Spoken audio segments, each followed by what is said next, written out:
Daddy?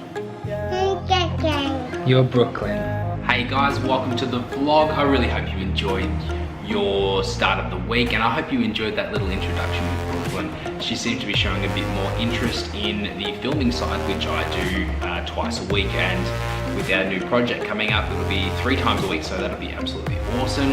I've got little buddy Keg here, and I think this episode we will talk about bearded dragons and how they make such great pets. So let's get straight into it. So if you guys did watch the past vlog where we did cover our reptiles and their backstory behind them, you would have seen Keg here, and he was used in the Big Review TV interview, and to show people that, you know, lizards can be quite interesting and that they are actually a very fantastic pet to have. And this is a central bearded dragon and a red phase at that. So this guy is easily accessible at pet shops, which a lot of pet shops up here in Queensland do have them readily available. And most of them come between the yearling to hatchling stage. But I do tell a lot of people that are looking to get into reptiles to get a bearded dragon that is sort of a sub-adult to an adult, because they've obviously gone through the whole feeding and they're ready to go, basically. So there's not too much work involved. And then when you get a bit more experienced and want to do breeding and stuff like that, it's good to get a hatchling to be able to find out how to get them feeding and what to feed them and all those little bits and pieces that you need. So central bearded dragon is such a great pet to have. Now, I always talk about how much personality these guys have, and these guys climb a lot as well with those claws. They're able to climb up into the trees and get those bugs that are up there, and obviously avoid predators as well. But as you can see from him here, he's climbed up and made himself comfortable on my head. So the personality does change between bearded dragon to bearded dragon, and obviously some can be a little bit more on the defensive side compared to, say, Keg was quite defensive at the start, but as we got along and handled him a lot more, he's become quite friendly and tolerates being handled.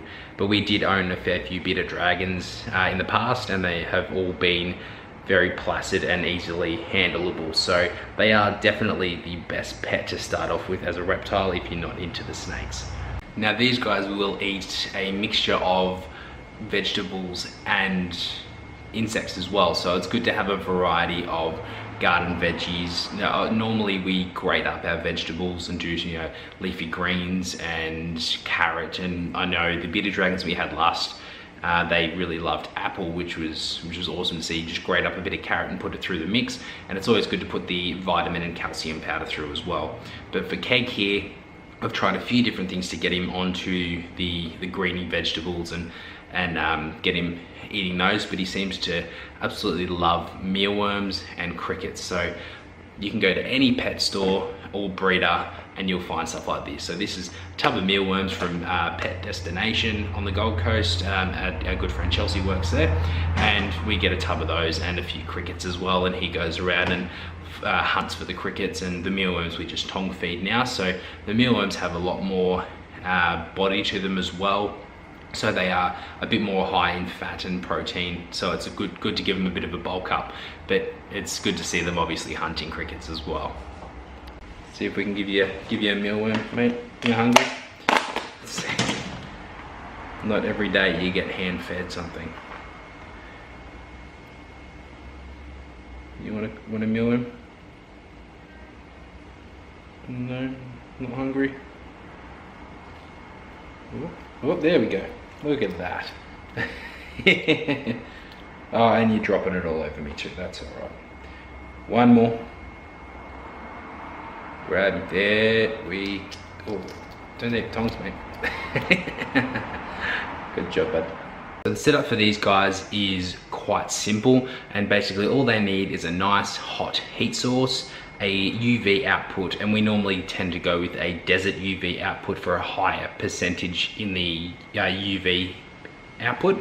And then obviously from there is just a simple enclosure, a bit of substrate, fresh water available, and any little climbing things that you want.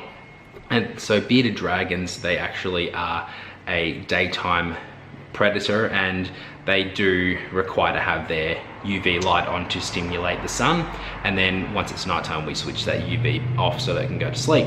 So it's a lot different to the snakes, where the snakes are all active during the night and the lizards are asleep during the night. So it's cool to have a mixture there as well, and you get to have the snakes to play with at night and feed, and then the bearded dragons, lizards, skinks, stuff like that, they will obviously be out during the day. So here's a basic setup of our bearded dragon enclosure. As you can see here, he's got his little basking spot there with the red globe, which is on a pulse setting. And he's just got his water there and a few little decorative items there, it's more for us really. So he enjoys it in there, and the heat seems to keep really well. And it's also a custom coffee table, so you can obviously have your coffee as well. Alright guys, well I'm going to go ahead and end the vlog here. I really hope you enjoy the rest of your week and your weekend. Don't forget to hit that subscribe button for me.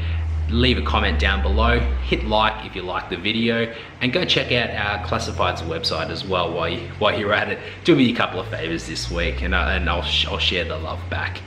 I really hope you have a great week, and I will see you on Monday.